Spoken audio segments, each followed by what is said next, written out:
तो आज देश भर में मकर संक्रांति का पर्व बड़ी ही धूमधाम से मनाया जा रहा है। खास दिन लोगों की आस्था के चलते संगम के तट पर बड़ी संख्या में श्रद्धालु गंगा स्नान करने के लिए पहुंचे। मकर संक्रांति के दिन गंगा स्नान के साथ दान पुण्य करने का भी विशेष महत्व माना जाता है, क्योंकि ऐसा करने से धन और धान्य में वृद्धि होती है। और कड़ाके की ठंड और कोहरे के बावजूद श्रद्धालु आज भी तड़के से ही संगम पर पहुंच रहे हैं और पवित्र डुबकी लगाते नजर आए। मकर संक्रांति के पावन पर्व पर गोरक्ष पीठाधीश्वर और मुख्यमंत्री योगी आदित्यनाथ ने आज ब्रह्म मुहूर्त में 4 बजे गोरखनाथ मंदिर में नाथ पंथ की विशिष्ट परंपरा के मुताबिक महायोगी गुरु गोरखनाथ को विधि विधान से आस्था की पवित्र खिचड़ी चढ़ाई।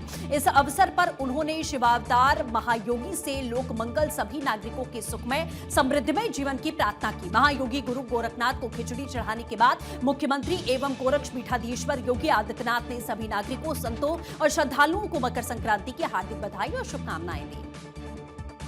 आज मकर संक्रांति का पावन पर्व है। इस अवसर पर मैं सभी श्रद्धालु जनों को, प्रदेशवासियों को मकर संक्रांति के पावन पर्व की हार्दिक बधाई और शुभकामनाएं देता हूं। मेला प्रशासन ने 2 से 2.5 करोड़ श्रद्धालुओं के स्नान करने का अनुमान जताया और इसके 24 स्नान घाटों पर इंतजाम किए गए। इसके अलावा हाईटेक रिस्पांस प्लान लागू कर आधुनिक ट्रैफिक कंट्रोल रूम स्थापित किया गया। नदी की धारा में परिवर्तन के कारण घाटों में आंशिक संशोधन भी किया गया। स्नान घाटों और मार्गों पर किसी को भी सोने न देने, पैनिक की स्थिति उत्पन्न न होने देने और संचार के लिए अनिवार्य रूप से वायरलेस सेट के प्रयोग के लिए प्लान भी तैयार किया गया।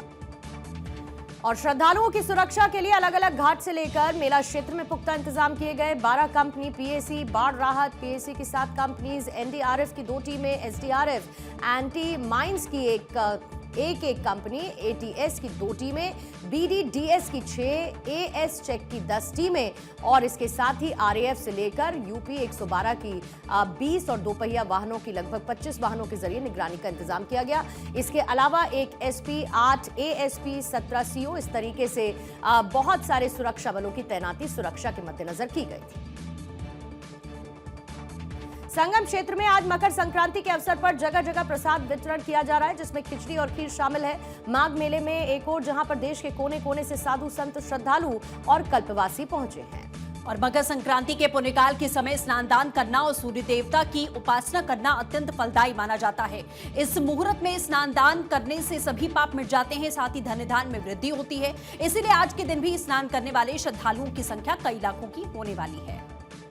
गिनीज बुक और लिम्का बुक में नाम दर्ज करवाने वाले प्रयागराज के राजेंद्र तिवारी और दुकान जी लगभग 40 सालों से स्वच्छता को लेकर पूरे जिले में जागरूकता अभियान चला रहे हैं। माघ मेले में आए हुए श्रद्धालुओं को गंगा को स्वच्छ रखने के लिए लोगों को जागरूक भी कर रहे हैं और साथ ही में प्रधानमंत्री मोदी के स्वच्छ भारत के सपने को पूरा करने का जागरूकता अभियान भी चला रहे हैं। हम बात करते हैं राजेंद्र प्रसाद उर्फ दुकान जी से। आपने इतना बड़ा संकल्प क्यों लिया? तीर्थों के राजा प्रयागराज, अगर राजा जहाँ का है तो वो देश सुरक्षित रहना चाहिए और ये आस्था का एक महत्वपूर्ण जगह है जो प्रयागराज है।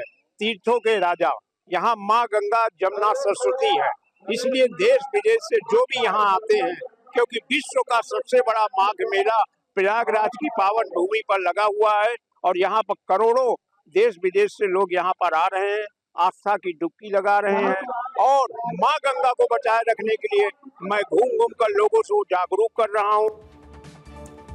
तो राजेंद्र प्रसाद उर्फ दुकान जी विश्व प्रसिद्ध मूंछ नर्तक हैं, जो कि देश विदेश में अपनी कला से भारत का नाम रोशन कर रहे हैं। इसके लिए इनका नाम गिनीज बुक और लिम्का बुक में भी दर्ज हो चुका है।